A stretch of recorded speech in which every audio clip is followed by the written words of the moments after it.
Super 6 వాగ్దానాల్లో ప్రతి మహిళకి 18 సంవత్సరాలు దాటినటువంటి ప్రతి మహిళకి 1500 రూపాయలు ఇస్తానని చెప్పాడు. అంటే సంవత్సరానికి 18 సంవత్సరాలు దాటినటువంటి ఈ రాష్ట్రంలో ఉన్నటువంటి మహిళలు 60 సంవత్సరాలలోపు మహిళలకి ఒక్కొక్క మహిళకి 18,000 రూపాయలు చొప్పున 2 సంవత్సరాల నుంచి 36,000 రూపాయలు బాకీ ఉన్నాడు. అదేవిధంగా ఈ రాష్ట్రంలో ఉన్నటువంటి 30 లక్షల మంది నిరుద్యోగులకి 3,000 రూపాయలు నిరుద్యోగ గుర్తిస్తానని చెప్పాడు. ₹1 బిళ్ళ కూడా ఇవ్వలేదు.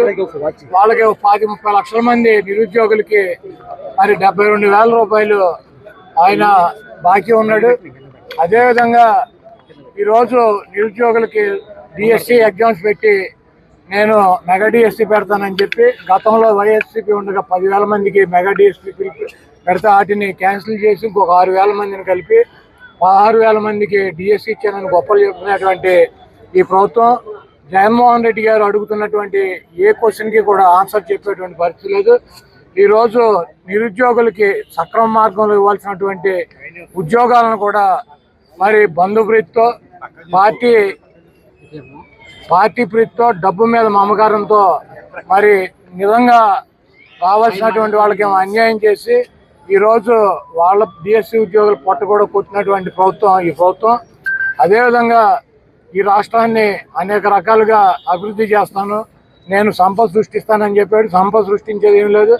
జగన్మోహన్ రెడ్డి గారు 3,50,000 కోట్ల రూపాయలు 5 సంవత్సరాలు అప్పు చేసి 3 లక్షల కోట్ల రూపాయలు ప్రజలకే సంక్షేమ కార్యక్రమాల ద్వారా అందిస్తే ఓకే గగ్గోలు పెట్టినటువంటి ప్రభుత్వం ఈరోజు 3,50,000 కోట్ల రూపాయల పైన ఈ 2 సంవత్సరాల్లో అప్పులు చేసి అంతా కూడా ఆ కాంట్రాక్టు ఈ కాంట్రాక్టు ఈ వర్క్ ఆ వర్క్ అని చెప్పి ప్రజల సొమ్ముని లూటీ చేసి దోచుకునేటువంటి కార్యక్రమం మరి చంద్రబాబు చేస్తున్నాడు.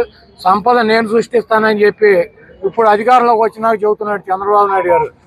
సంపద నేనుగా సృష్టించడం, సంపద సృష్టిస్తాం అంటే పిల్లల్ని ఎక్కువ మందిని ఎవరికంటూ ఆడు ఎక్కువ సంపద సృష్టించినట్టు నేను మా అబ్బాయి సంపద సృష్టించేటువంటి పరిస్థితుల్లో లేము కాబట్టి మీరే మీ సంపదను మీరు సృష్టించుకోండి, మేమిద్దరం చేతగాని వాళ్ళం, మాకేమి సంపద సృష్టించలేము, మేము ఒక్కొక్కరినే సృష్టించాం, మీరు 4, 5, 10 మందిని మీరు సృష్టించుకోమని చెప్పి మనకి చంద్రబాబు నాయుడు కథలు చెబుతున్నటువంటి పరిస్థితి ఉంది. అదేవిధంగా జగన్మోహన్ రెడ్డి గారిని మా పార్టీని గొడ్డల పార్టీ అని చెప్పి చంద్రబాబు, లోకేష్, తెలుగుదేశం పార్టీలో ఉన్నటువంటి ప్రతి వాళ్ళతోనూ ఆయన ఎల్లో మీడియాతో మాట్లాడిస్తున్నాడు. అవును, జగన్మోహన్ రెడ్డి గారు ఆయన పార్టీ డెఫినెట్గా తెలుగుదేశం పార్టీ గొడ్డల పార్టీ లాగానే కనపడుతుంది. అది గొడ్డలు మామూలు గొడ్డలు కాదు, పరశురాముడి గొడ్డలే. గతంలో మనం చూసాం చరిత్ర. గొడ్డలు ఎవరి దగ్గర ఉండేది? శివుడి దగ్గర ఉండేది. శివుడి చేతులు ఇప్పుడు కూడా ఉంటుంది. ప్రతి మనం శివుడికి పూజ చేసే వాళ్ళకి తెలుస్తుంది. శివుడి చేతిలో ఒక చేతిలో గొడ్డలు ఉంటుంది, 2 దుర్గామాత చేతిలో గొడ్డలు ఉంటుంది, 3 విఘ్నేశ్వరుడి చేతిలో గొడ్డలు ఉంటుంది. ఆ గొడ్డల్ని తపస్సు చేస్తే పరశురాముడికి ఇచ్చారు. ఆ పరశురాముడు ఆ గొడ్డలతో ఆ రోజు ఉన్నటువంటి రాజుల్ని చంద్రబాబు లాగా మదం ఎక్కి ఒళ్ళు బలిసి ప్రజలను హింసించేటువంటి రాజుల్ని తెగనరికాడు. 21 సార్లు భూమి చుట్టూ తిరిగి పరశురాముడు. ఈ రోజు 29లో చంద్రబాబు నాయుడు తుప్పు గొడ్డలు మాకు అవసరంలా.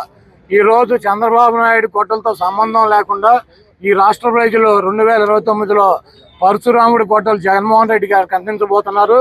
మీరు ఒకటి గుర్తుపెట్టుకోండి, ఆ గొడ్డలతో మీ పార్టీని, మీ అవినీతి సామ్రాజ్యాన్ని, మీ రాజకీయ జీవితాలని తెగనరికి భూమిలో పరశురాముడిలాగా పాతి పెడతాడు. డెఫినెట్గా జగన్మోహన్ రెడ్డి గారిది గొడ్డల పార్టీ లాగా, జగన్మోహన్ రెడ్డి గారి త్రిశూలం లాగా మీకు కనపడతాడు. దాంట్లో తప్పులేదు. మీ కర్మ, మీరు చేసినటువంటి పాపాలకి, మీరు చేస్తున్నటువంటి అబద్ధాలకి, మీరు చేస్తున్నటువంటి 420 కార్యక్రమాలకి డెఫినెట్గా జగన్మోహన్ రెడ్డి గారు మీ గొడ్డల్లా కనపడటంలో మీకు, మీ పార్టీకి, మీ అభిమానులకి, మీ మీడియాకి తప్పులేదు. అది పరశురాముడి గొడ్డలు. తప్పకుండా ఆ పరశురాముడి గొడ్డలి 2029లో ప్రజలు జగన్మోహన్ రెడ్డి గారు చేతికిస్తారు. ఆ ప్రజలు ఇచ్చినటువంటి గొడ్డలతో మీ అవినీతి సామ్రాజ్యాన్ని కూకటి వేలతో సహా పగలిస్తారు.